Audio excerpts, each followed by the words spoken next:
Rieccoci in diretta, come annunciato spazio alla CGIL per parlare chiaramente della festa dei lavoratori domani 1° maggio, ma parleremo anche di pensioni, di tutte le novità e le modifiche introdotte dalla legge di bilancio. Lo facciamo insieme a Mauro Visentin, segretario generale CGIL Treviso, buongiorno, ritrovato. Buongiorno. E buongiorno a Lucia Celi, operatrice del patronato Inca CGIL Treviso. Vi ricordo il nostro numero, se la regia riesce a recuperarlo, perché io a memoria non lo ricordo, ma eccolo qui, grazie mille ad Alessandro e a Tommaso in regia, 0422162832 per chiamare, intervenire in diretta e fare domande ai nostri ospiti. Subito Mauro Visentin, domani l'appuntamento è a Monfalcone per questa giornata, per celebrare una festa dei lavoratori che ha tanti significati, perché costruiamo insieme un'Europa di pace, lavoro e giustizia sociale, lo slogan che voi sindacati avete scelto. Beh sì, domani come CGIL, CISL e UIL abbiamo scelto di andare a Monfalcone e di non celebrare come solitamente lo si faceva qua nel capoluogo il 1° maggio, ma di essere presenti alla manifestazione nazionale che appunto CGIL, CISL e UIL terranno in piazza a Monfalcone. Ora, i temi sono temi che in qualche maniera noi proponiamo già da diverso tempo e visto che siamo nell'imminenza anche delle consultazioni europee, il tema Europa noi lo poniamo di fronte a tutti i soggetti che si candidano a gestire il nostro continente per i prossimi anni. Provando a declinare alcune questioni che da tempo abbiamo posto sia a livello nazionale ma anche a livello europeo, che sono legate al trattamento dei lavoratori in tutto il continente europeo, perché ovviamente ci sono disparità anche sotto l'aspetto normativo che devono essere invece allineate e messe in aggiornamento in diversi posti. La questione della pace è un tema che chiaramente non possiamo non tralasciare assolutamente, anche perché abbiamo una guerra dentro i confini dell'Europa e credo che questo sia un tema che non possa non essere sotto gli occhi di tutti, anche perché ricordo che i primi a pagare le conseguenze della guerra sono proprio i più deboli, sono gli ultimi, sono le donne, sono i bambini, sono i pensionati, sono gli anziani, ma sono anche i lavoratori, quelli che vivono del proprio lavoro, che vivono con le aziende nel territorio, che vivono in maniera quotidiana senza avere grosse magari risorse nascoste in qualche altro posto del mondo. Per cui noi pensiamo a questo e pensiamo che la pace sia proprio necessaria per preservare l'incolumità fisica ma anche morale e futura dei concittadini europei. La giustizia sociale, lo dice da sé, è un tema che deve rimettere al centro alcune prerogative che sono di civiltà evolute, come quella noi pensiamo di essere, e credo che questo sia uno dei temi da rimettere al centro della nostra discussione, perché è ovvio che dietro la parola giustizia sociale c'è servizi alle persone adeguati, ma ci sono anche contratti aggiornati, ci sono buste paga, retribuzioni aggiornate, pensioni aggiornate e utili a sopravvivere e a travalicare la 4ª settimana del mese, come si dice in questi casi. Insomma, tutta una serie di questioni che molto spesso per rincorrere altre esigenze che non sono esigenze che riguardano dopo alla fine i cittadini semplici, ovvero sia l'accumulazione e il recupero economico da parte di pochi, molto spesso vengono tralasciate. Ecco, rispetto a questo noi pensiamo invece che vada rimesso al centro appunto questi concetti, che sono concetti basilari, ma proprio perché basilari, fondamentali. Dalla Marca in quanti sarete a Monfalcone? Noi partiremo come CGIL in circa 500.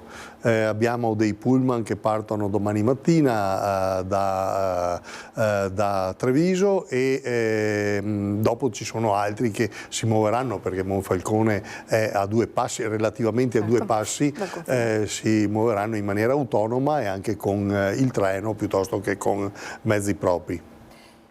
Parlare oggi della festa dei lavoratori, che significato ha Visentì rispetto a quando è nata? Cioè oggi il lavoro che cosa ha guadagnato e che cosa ha perso? Forse sono più le cose che ha perso di quelle che ha guadagnato. Allora, se una volta potevamo parlare di festa perché si celebravano le conquiste, oggi dobbiamo parlare di festa come ricorrenza e come difesa di alcune conquiste e recupero di altre, di alcune cose perse.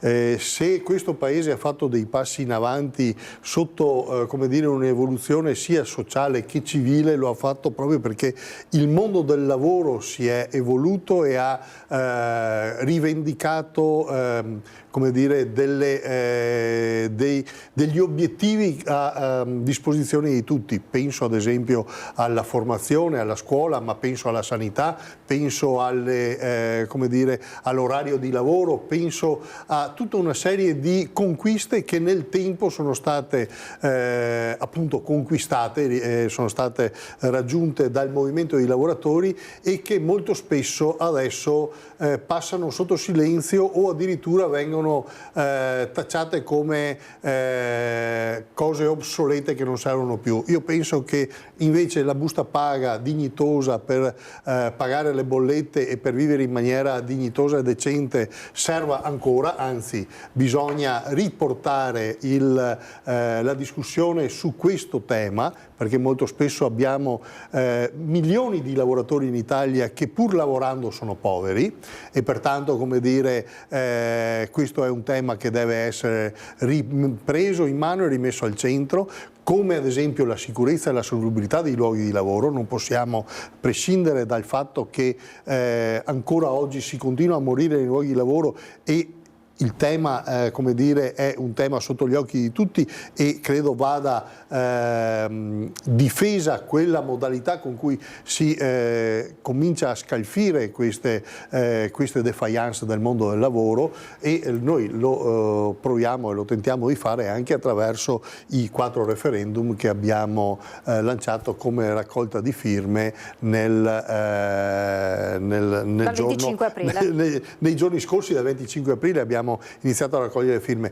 Per rimettere al centro alcune conquiste tipo l'articolo 18, ovvero sia la tutela per la reintegra nei luoghi di lavoro quando uno viene licenziato ingiustamente. Già la parola ingiusto, come dire, la dice tutta, nel senso non è che uno viene licenziato perché non c'è lavoro o perché si è comportato male o perché l'azienda chiude, viene licenziato perché al datore di lavoro gira così. Ecco, e noi pensiamo che questa, che è stata una conquista degli anni 70, vada rimessa al centro, vada rimessa in discussione, e uno dei temi con cui noi vorremmo continuare a celebrare il 1° maggio è ancora con questo tipo di tutela per quanto riguarda i lavoratori, che ricordo essere comunque la parte debole nei confronti del datore di lavoro quando li mettiamo uno di fronte all'altro, e pertanto ci devono essere anche delle norme che in qualche maniera li difendono e li tutelano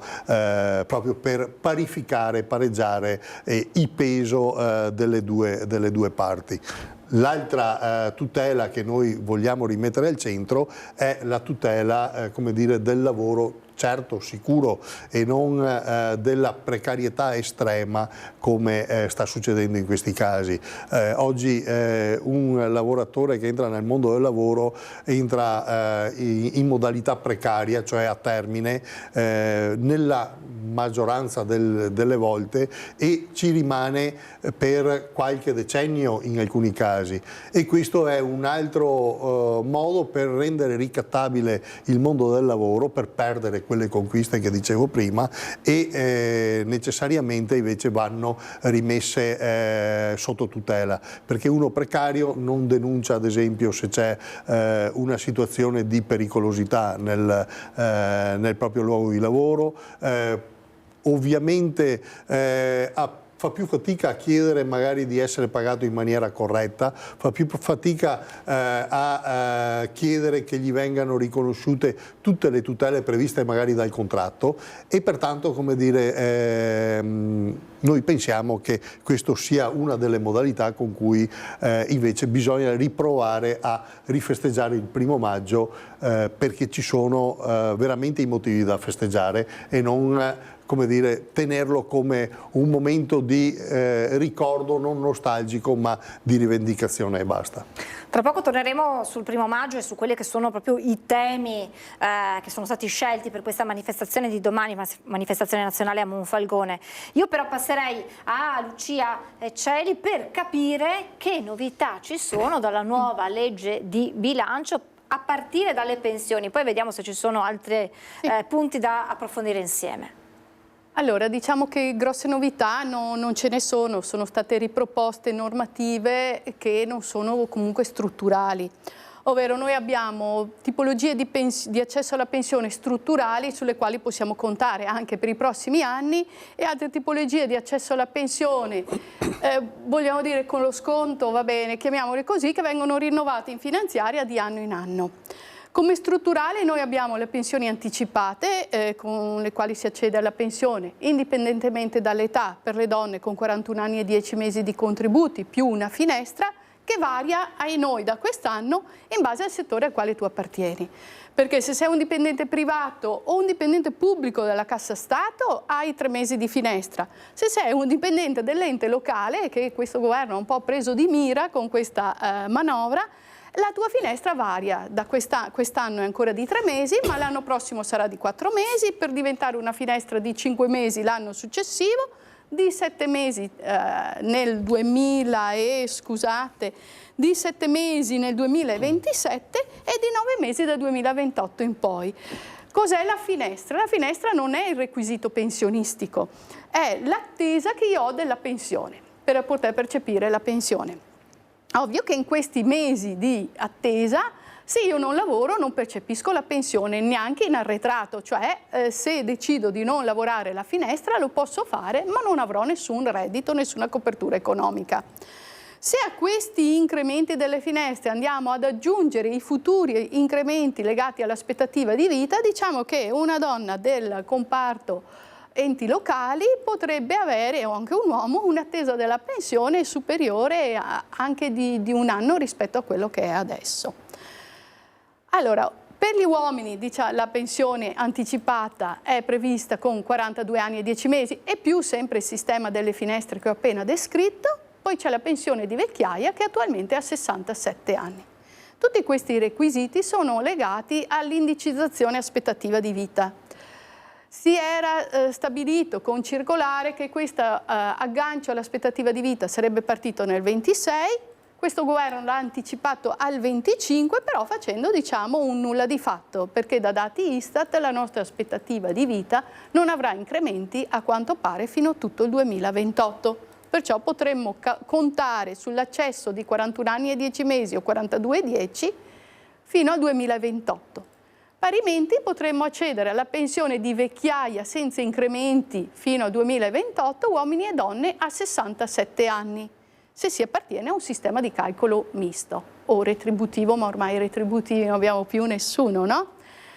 Mentre per i puri contributivi le uscite sono un po' diverse, perché un puro contributivo che ha 20 anni di contributi, per accedere alla pensione ci può accedere anche a un'anticipata a 64 anni, ma deve rispettare un importo soglia.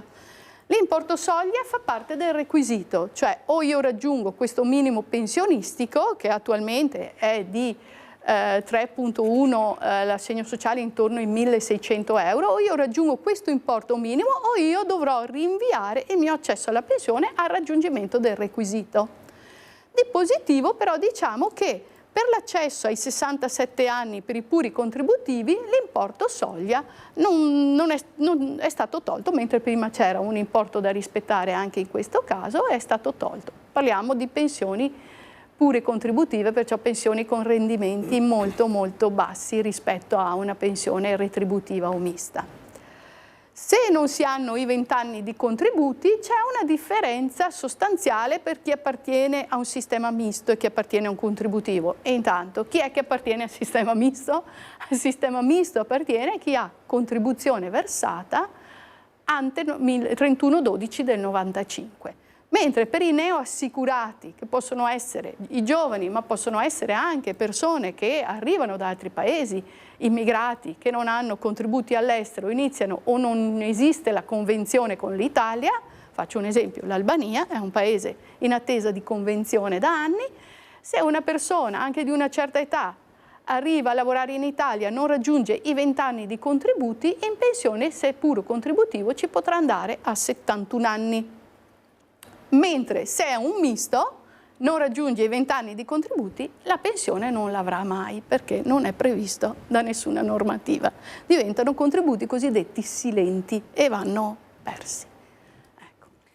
Il consiglio è quello di rivolgersi ai vostri centri in modo che voi possiate guidare il cittadino e capire qual è la sua posizione. Sì, diciamo che la posizione assicurativa va sempre monitorata, anche se si è giovani, perché intanto se ci sono periodi da sistemare, da aggiornare, più vicini si è a tale periodo e più semplice è anche recuperare la documentazione necessaria alla sistemazione. Ricordo che i contributi vanno in prescrizione in tempi brevi, voglio parlare di 5 anni.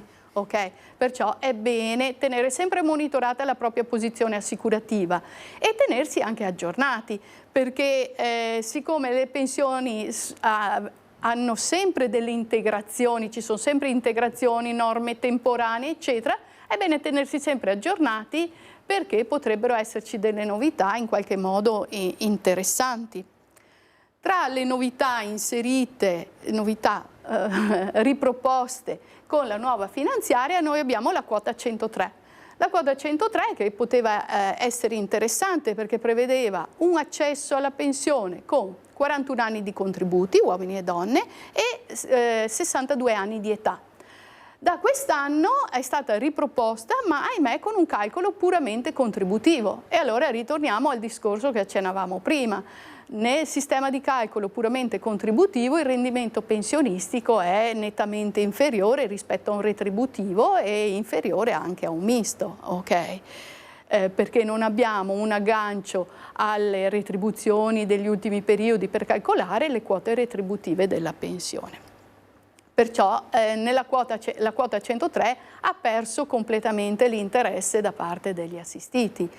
Possiamo dire che una quota 103 ha lo stesso calcolo di un'opzione donna, che è stata anche questa riproposta, ma riproposta come l'anno scorso, ovvero non è sufficiente che una donna sia contenti di un rendimento pensionistico inferiore pur di accedere alla pensione, ma per potervi accedere ci sono dei requisiti personali, oltre ai 35 anni di contributi e all'età che è stata aumentata e portata fino anche a 61-62 anni. Che poi prevede una decurtazione in caso di figli, insomma la cosa molto complicata, ma oltre a prevedere un calcolo puramente contributivo bisogna essere o invalide superiore al 74% o, sempre all'atto della domanda, assistere una persona, un congiunto convivente con la legge 104 in gravità. Altra normativa temporanea riproposta sempre in finanziaria è l'APE sociale. L'APE sociale è un anticipo pensionistico. Si potrebbe paragonare a un sussidio quasi di disoccupazione, in quanto prevede un importo massimo di pagamento, ovvero 1.500 euro lordi massimo, e per 12 mensilità. Non prevede la 13ª. Questo fino all'accompagnamento all'età della vecchiaia, nella quale si farà la domanda di pensione di vecchiaia. Anche qui i requisiti sono vari, ovvero a parte l'età, che quest'anno è di 63 anni e 5 mesi, servono anche dei requisiti amministrativi assicurativi. Per chi è invalido, assiste persone invalide o è disoccupato, sono sufficienti 30 anni di contributi e anche in questo caso sono previste delle riduzioni se si hanno figli per le donne. Se invece si svolge un lavoro gravoso o usurante, il numero di contributi è di 36 anni, è una cosa un po' inspiegabile che va un po' un controsenso, diciamo, però questo è stato stabilito dalla norma. Allora, noi ci fermiamo per un attimo, abbiamo la pubblicità e poi torneremo a parlare delle novità introdotte dalla legge di bilancio insieme a Lucia Celi e poi torneremo chiaramente anche ad analizzare quelle che sono le tematiche per questa festa del 1° maggio con Mauro Visentina tra pochissimo.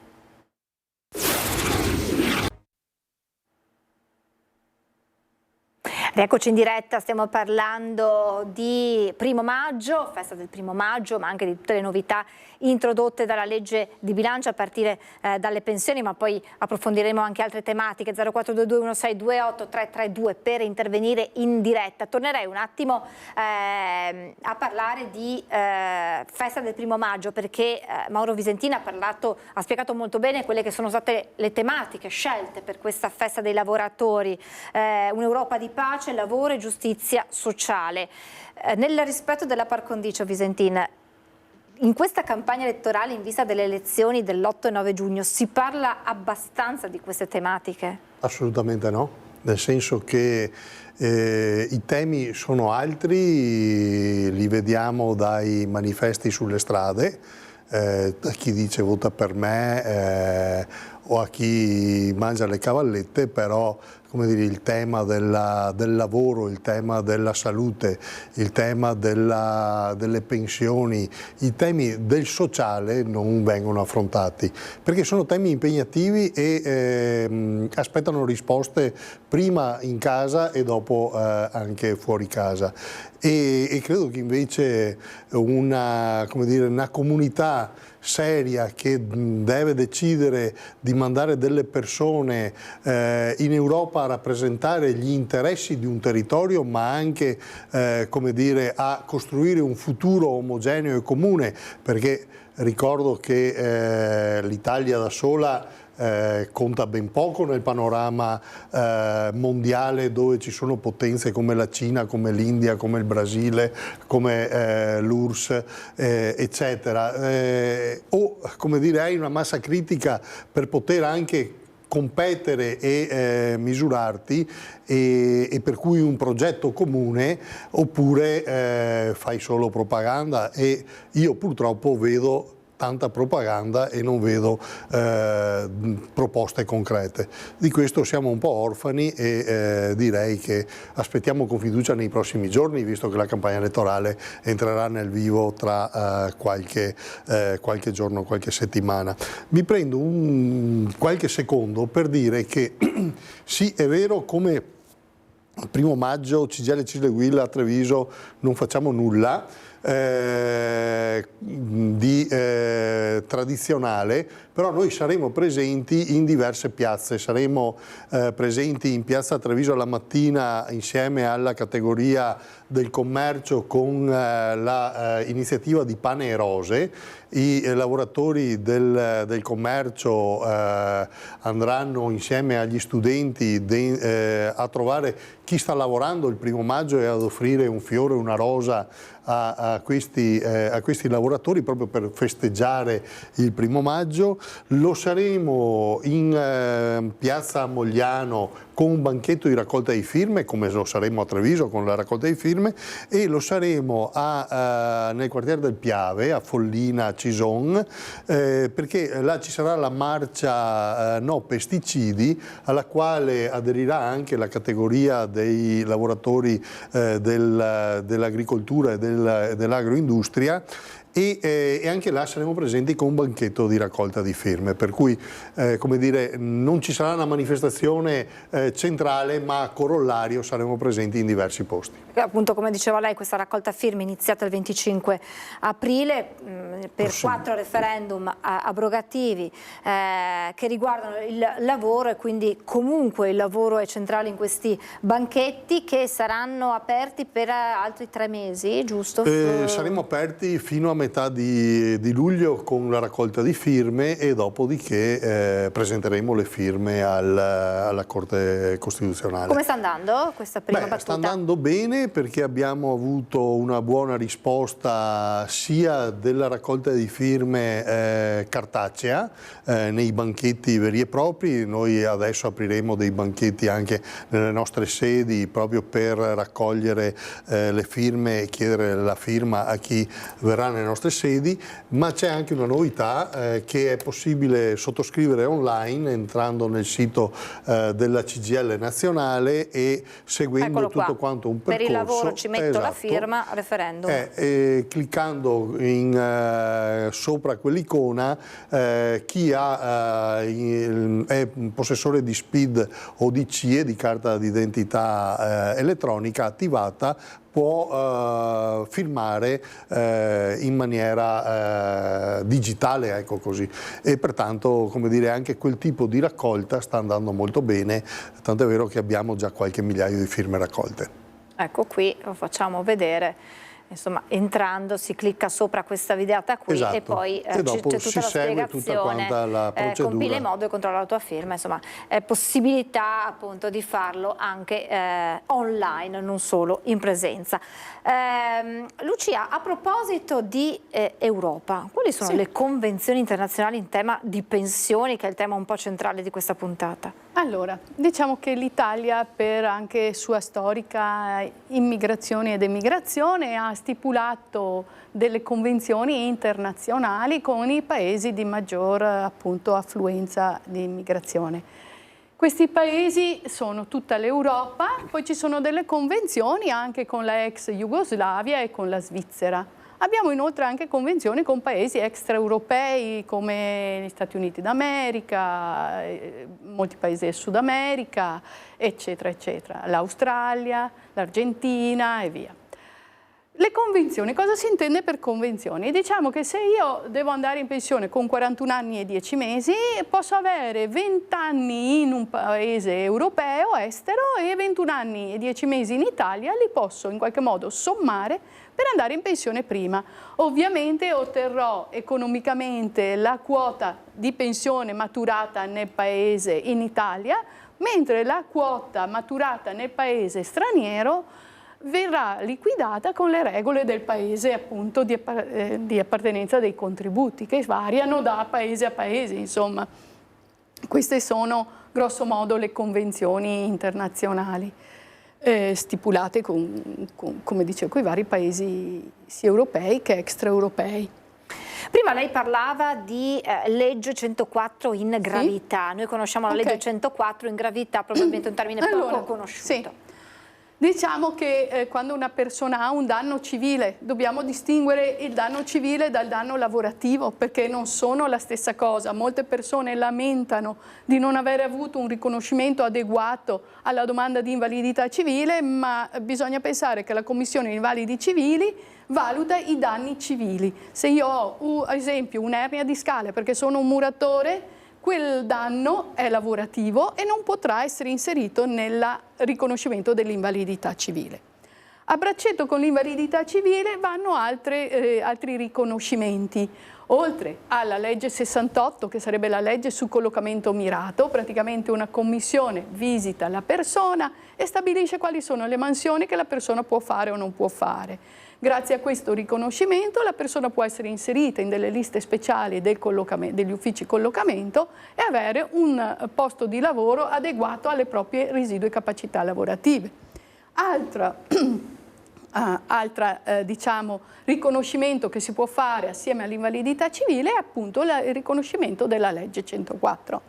Diciamo che la maggior parte delle agevolazioni lavorative, parlo di permessi lavorativi e anche di congedo straordinario retribuito, sono legati al riconoscimento della legge 104, ma comma 3, articolo 3, in gravità, perché se non è riconosciuto in gravità non scattano queste agevolazioni. Le agevolazioni possono essere, se la persona che ha il riconoscimento, articolo 3,3, è la persona appunto riconosciuta, è il lavoratore, può avere una riduzione giornaliera dell'orario di lavoro, che è di 2 ore per un orario pari o superiore alle 6 ore giornaliere e di 1 ora per un orario inferiore alle 6 ore quotidiane. Oppure in alternativa 3 giorni di permesso al mese. Se invece siamo persone che assistono la persona disabile in situazione di gravità, allora possiamo avere o i 3 giorni di permesso, che sono comunque anche frazionabili in mezze giornate, o anche, se siamo conviventi, un congedo straordinario retribuito della durata anche di 2 anni. Questo congedo è retribuito e prevede anche una copertura contributiva figurativa ai fini pensionistici, valida per raggiungere il requisito pensionistico dei 41 anni e 10 mesi, 42 e 10 o i 20 anni per la vecchiaia, ecco. Facciamo un focus anche sulle malattie professionali e gli infortuni. Certo. Allora, come accennavo prima, i danni vanno distinti, perché il danno civile ha un suo riconoscimento civile, un danno da lavoro deve avere un suo riconoscimento. Nella maggior parte dei casi l'assicurazione che funziona come, io dico sempre, deve pensare che noi siamo assicurati come noi assicuriamo l'auto che guidiamo. Facciamo un incidente, la nostra assicurazione paga il danno fatto. Ci succede qualcosa, c'è un'assicurazione che deve rispondere del danno subito e si chiama INAIL nella maggior parte dei casi, tranne il comparto sicurezza che ha ancora un sistema diverso di riconoscimento, la causa di servizio. L'INAIL, allora l'INAIL tutela i lavoratori che vengono esposti a infortuni o malattie professionali. Diciamo che la differenza tra l'infortunio e la malattia professionale è, anche se assicurata dalla stessa assicurazione dall'INAIL, sono 2 cose diverse, perché la malattia professionale scaturisce da un'esposizione a lungo tempo a un patogeno o a un'attività debilitante, ok? Ed è un'esposizione prolungata nel tempo, mentre l'infortunio ha per sue caratteristiche un avvenimento che avviene in un tempo ristretto, ovvero cado, mi cade qualcosa addosso, sollevo un peso e la schiena di colpo mi si blocca e mi fa male, cioè sono 2 cose diverse, bisogna ben distinguere. Possiamo dire che presso i nostri uffici abbiamo un team di tecnici e professionisti convenzionati, difatti abbiamo una convenzione sia con il medico del lavoro, che è un medico preparato per stabilire il nesso causale tra l'attività che svolgo e i mali che ho. Lui è specializzato appunto nel stabilire che se io ho un'ernia alla schiena e faccio il muratore è probabile che la mia ernia alla schiena sia dovuta all'attività che faccio. Ok. Abbiamo anche un medico legale che stabilisce il quantum, cioè il valore in percentuale del danno che io ho, perché l'INAIL come assicurazione ragiona a percentuali. E allora possiamo dire che fino al 6% non ci riconoscono niente, dal 6 al 16 abbiamo una liquidazione in danno biologico, oltre al 16 scatta la rendita. Quindi una persona che all'improvviso avverte un dolore, un qualcosa a livello fisico, la prima persona a cui deve rivolgersi è il medico del lavoro per capire se effettivamente quanto sta denunciando, sta affrontando è legato al suo lavoro. E poi l'iter che cosa prevede successivamente? Diciamo che già il medico di base dovrebbe essere in grado di fare una scrematura di queste tipologie di danni. Però diciamo che una persona che vuole avere una certezza in merito al danno subito può rivolgersi a noi e avere appunto la consulenza del medico del lavoro e poi del medico legale. L'iter di solito si chiede la documentazione medica che la persona ha, che deve essere recente, ok? Perché ricordo che ci sono dei termini prescrizionali per fare la denuncia di malattia professionale, cioè io non posso venire fuori con un'ernia discale di 20 anni fa e fare adesso la denuncia di malattia professionale, perché la devo fare entro 2 o 3 anni adesso. Di media, prima si fa, meglio è. Certo. Non ricordo a memoria le varie patologie, ma diciamo che entro i 2 anni sarebbe meglio attivarsi, no? Appunto per fare la denuncia prima di tutto si porta la documentazione medica, si fa avere all'ufficio la documentazione medica, il nostro ufficio crea una cartellina di visita medica, il medico del lavoro sarà il primo che vede la documentazione e si fa la denuncia di malattia professionale all'INAIL, che adesso non vorrei provocare, ma tendenzialmente alla prima domanda risponde sempre di no. La fase successiva è quella di passare dal medico legale che fa il ricorso stabilendo anche la percentuale che chiediamo. E i tempi per poi avere un riconoscimento? Allora, diciamo che il primo riconoscimento tutto sommato, la prima visita all'INAIL tutto sommato è abbastanza veloce, un mese e mezzo.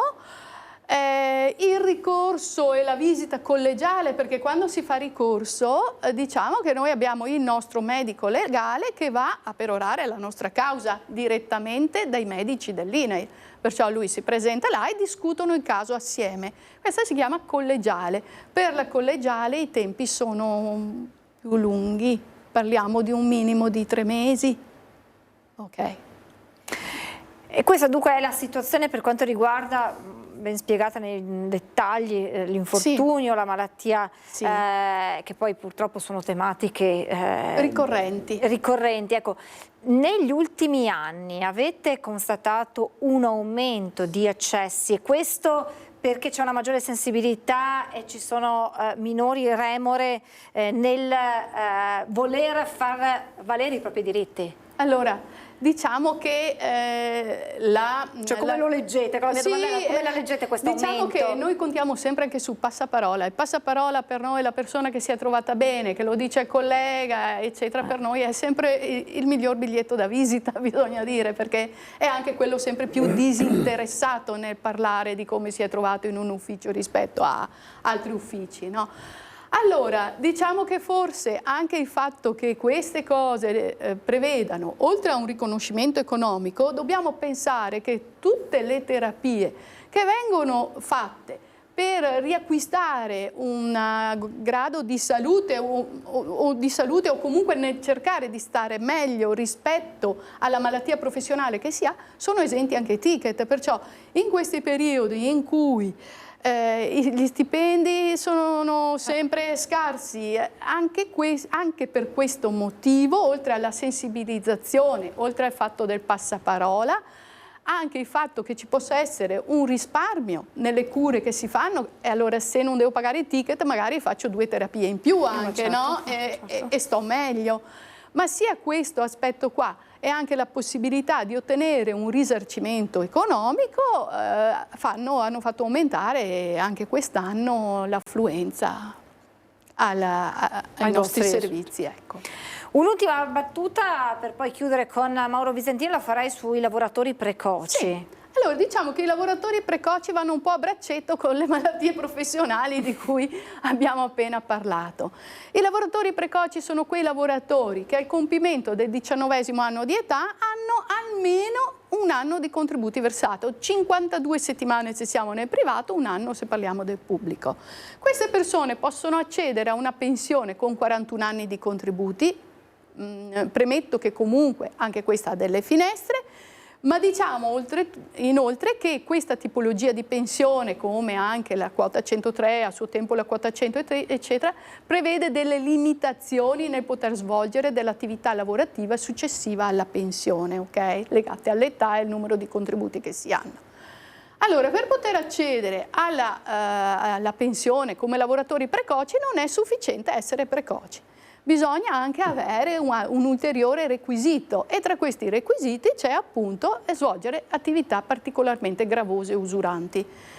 Allora è difficile pensare che una persona che svolge un'attività gravosa o usurante non abbia nessuna patologia, diciamo, derivante dalla professione che ha svolto, perciò queste due cose vanno un po' anche a braccetto. Per fare la valutazione anche in merito all'importo di pensione, perché ovviamente una pensione con 41 anni non ha lo stesso rendimento di una pensione con 42 anni e 10 mesi di contributi. Okay? Tutte queste valutazioni siamo in grado di fare, le varie proiezioni economiche e spiegare anche quali sono poi le limitazioni sul lavoro post pensione, perché specifichiamo che con la pensione di vecchiaia e con le pensioni anticipate, ma anche con l'opzione donna, non c'è nessun limite a svolgere successivamente alla pensione altre attività lavorative, che poi possono essere valorizzate, giusto per chiudere il cerchio, possono essere valorizzate con il sistema delle ricostituzioni o dei supplementi o delle pensioni supplementari alle età previste, insomma, dalle norme. Grazie, grazie Lucia. Mauro, chiudiamo ricordando l'appuntamento di domani alle 10 a Monfalcone per questa manifestazione nazionale che quest'anno ha scelto il Friuli Venezia Giulia per far sentire la voce dei lavoratori. Il messaggio è rivolto all'Europa che deve impegnarsi per un lavoro più dignitoso e per una pace che manca in questo momento. E per la giustizia sociale, nel senso che questi sono i tre temi, i tre titoli che abbiamo scelto, ma dietro a quei titoli, come dicevo prima, c'è tutto un ragionamento di costruzione di una collettività, di una comunità che ha degli obiettivi e dei valori che oggi come dire, si vedono un po' persi all'orizzonte, la pace e abbiamo la guerra che è alle porte sia come dire, dentro l'Europa che nel Mediterraneo, per cui questo è un tema che ci fa stare in apprensione e soprattutto che come dire, ci fa pensare che bisogna provare a mettere in sicurezza il più velocemente possibile questa situazione, perché il rischio è che il conto lo paghi sempre la parte più debole della società. La giustizia sociale, perché è ovvio che una società che non si basa sui valori dell'aiuto collettivo, della condivisione, della responsabilità e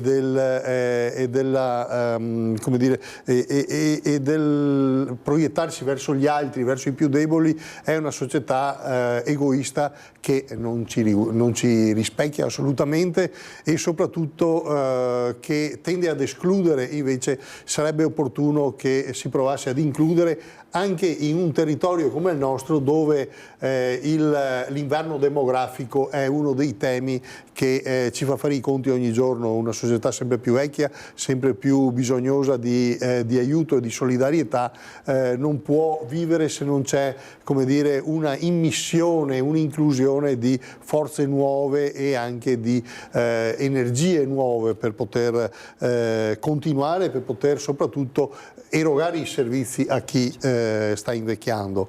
E l'ultima questione è la questione del lavoro. Noi pensiamo che il lavoro, come è scritto anche nella nostra Costituzione, è fondante per l'identità di un popolo e per la libertà di un popolo. Questo sia un elemento e un valore che bisogna sia esportato in tutto il continente europeo.